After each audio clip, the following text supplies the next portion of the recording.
Welcome back to American Psychotherapy, the YouTube channel where we take a bike ride and turn it into the backdrop for some conversation. Conversations typically focused on one of two things: either the psychotic state of Americans still supporting MAGA and Donald Trump, or we discuss strategies for maintaining our own sanity as democracy burns down around us. Up to now, I've been focused on the former, but today I'm going to focus on the latter, maintaining our own wits amid America's unfolding constitutional crisis. So let's mount up, get rolling, and I'll tell you what's on my mind today.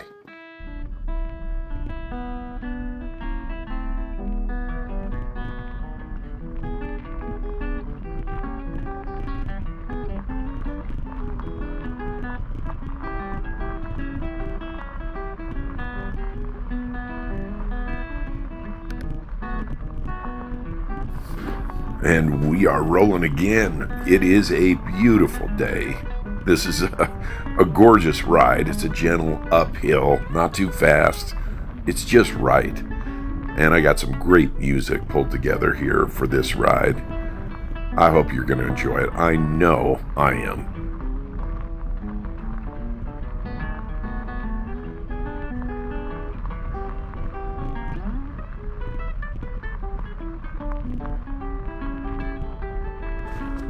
Okay, folks, I've got 4 tips for today's ride. I'm going to mention each one of them briefly, and then I'll circle back and address each one in a little more detail as the ride goes on. And the first tip is this: read. Read well-recorded and soundly analyzed history. Tip number 2, gather, whenever you can, with other people and hear lectures, informative, good quality lectures. Tip number 3, write down the observations and conclusions of your thinking. And tip number 4, gather whenever you can to engage politically in support of democracy, the Constitution, and in peaceful protest on behalf of those whose rights are being trampled on.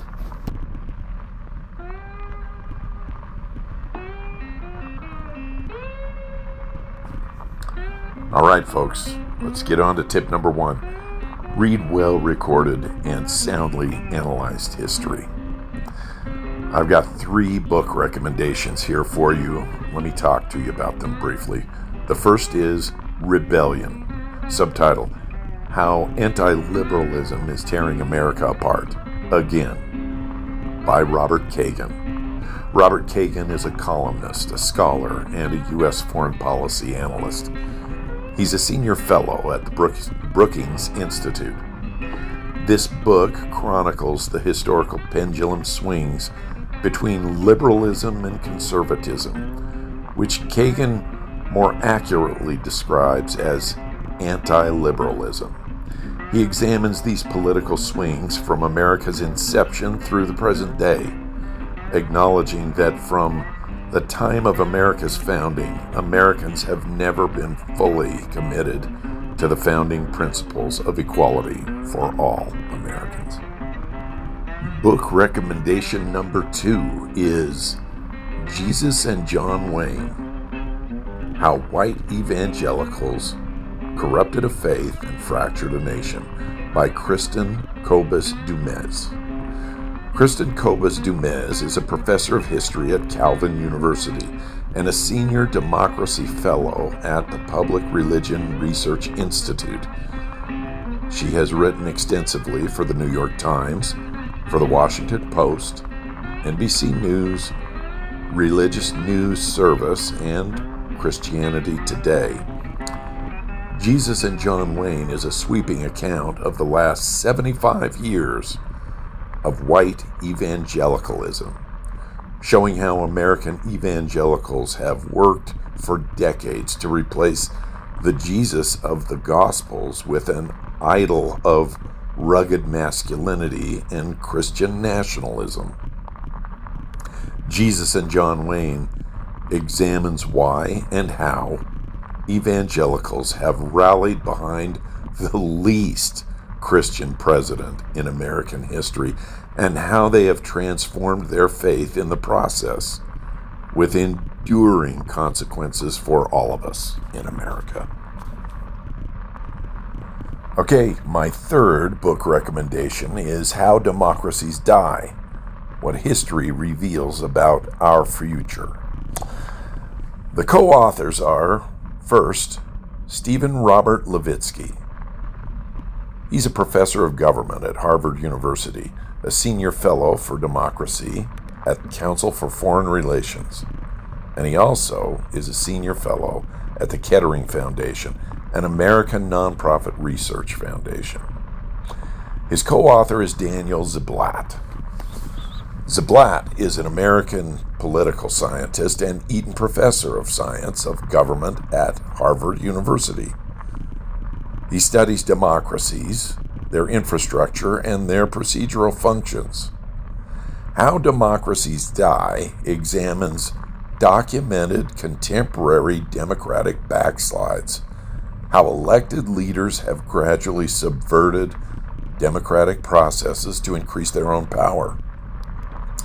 Contemporary examples are pulled from political developments in Venezuela, Russia, Turkey, Thailand, Hungary, and Poland, and they're discussed in sobering detail.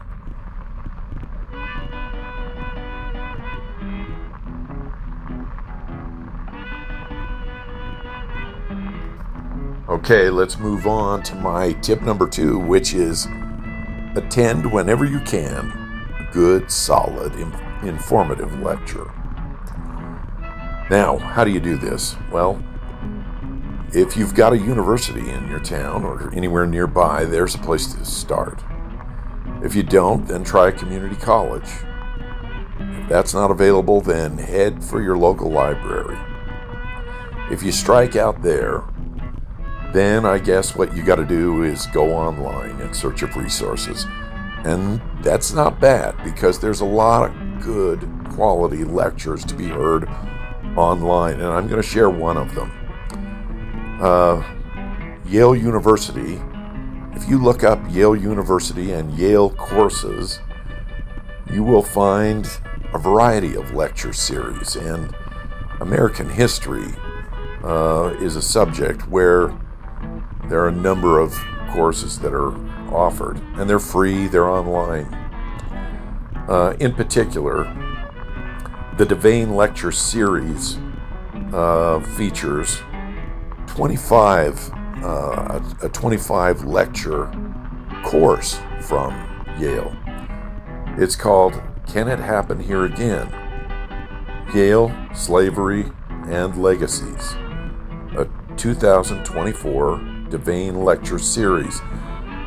And the professor giving these 25 lectures is none other than David Blight. If you don't know who David Blight is, look him up. Read about him on Wikipedia. Here's what you'll find. David Blight is a Sterling Professor of History, of African American Studies, and of American Studies. And he's a director of the Gilder Lehrman Center for the Study of Slavery, Resistance, Abolition at Yale University. Before that, he was a distinguished professor at Amherst. He has received several awards, including the Bancroft Award, a Frederick Douglass Prize for Race and Reunion, the Civil War in American Memory, and he won the Pulitzer Prize for his book, Frederick Douglass, Prophet of Freedom. This is a guy that is very well known and an amazing lecturer. I would recommend that you find some lecture series and attend them. Take notes, which brings us to my next tip. My tip number 3 is start writing things down. Write down your observations and your conclusions about all the things you're hearing, listening to. Take notes. Buy a quality bound notebook or 2 or 4 or 5. Buy a box of good pens that feel good to write with.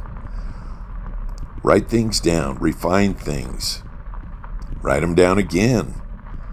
You don't have to be totally organized. In fact, I find it helpful to just write things down randomly and rewrite them into different notebooks, and eventually put them in notebooks by category so they're easy for you to retrieve.